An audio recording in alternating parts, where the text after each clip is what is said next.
I recently started in a sort of new service within Swansea Bay Health Board, as a community psychologist. The idea is to have psychologists more embedded within communities, to be more upstream and work in more preventative roles, so stepping away from that traditional one-to-one sort of working, which can often be quite individualised and quite medicalised. So my role really involves me connecting with local residents, people, services, organisations, as many communities as I can within the cluster that I work. So I'm a Cwmtawi cluster, and to really just get a feel for what's going on within the different communities, to learn about the different well-being needs, different struggles, deprivations, but also where there's strengths and assets and life and, really positive things happening within these communities. And I'm there as a supporter, I guess, to try and help build and bring communities together so that people can kind of thrive in their environments and try and prevent any kind of ill-being or distress that might happen. So I guess I work with people like Adenydd. They've been a really key partner for me, as somebody that I've collaborated with quite early on, to look to see how we can support people in the community by running these coffee and chats and parenting programs and supporting schools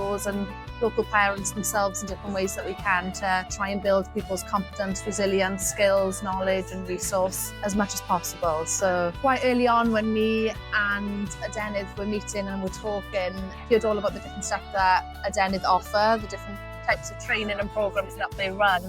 I was really curious and really keen to learn more about some of that stuff, to see what it is they offer and to really understand their perspectives of what's underpinning a lot of their training, like sensory regulation training that they run. So I was really fortunate and lucky, and it was really kind of them to let me come on board with the training. And I learned loads. I learned absolutely loads on that training. I think that it can be a long time since studying where you learn some of those kind of basic principles and understanding of people's sensory and emotional regulation needs. From when you learn that early on in your training to actually being qualified and working from lots of different theories and therapies and different spaces, the sensory regulation training really helped me to go back to some of that earlier stuff that I had forgotten or not even have covered or learnt about. I learned that there were more than 5 senses even. I didn't know that before that training.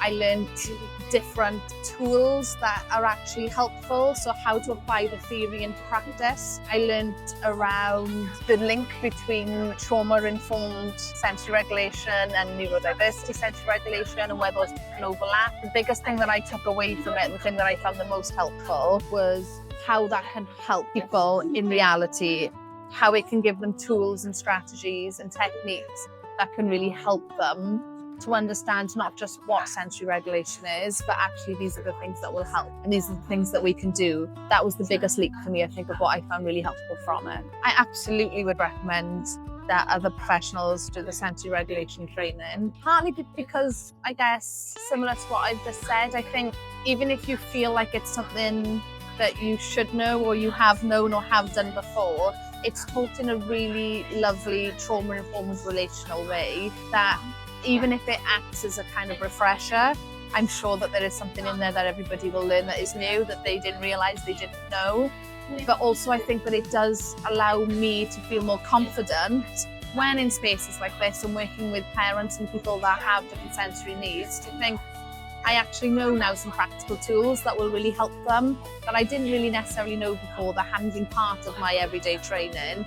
And it helps anyone at all ages, even myself, and understanding some of my sensory needs has been really helpful. So I would say, kind of no matter what professional you are, no matter what training that you've done, linking in with Adenydd and doing the sensory regulation training can only ever really be helpful, because no matter who you work with, what your job does, there's something in there that people can take away that can really enhance their ability to help other people.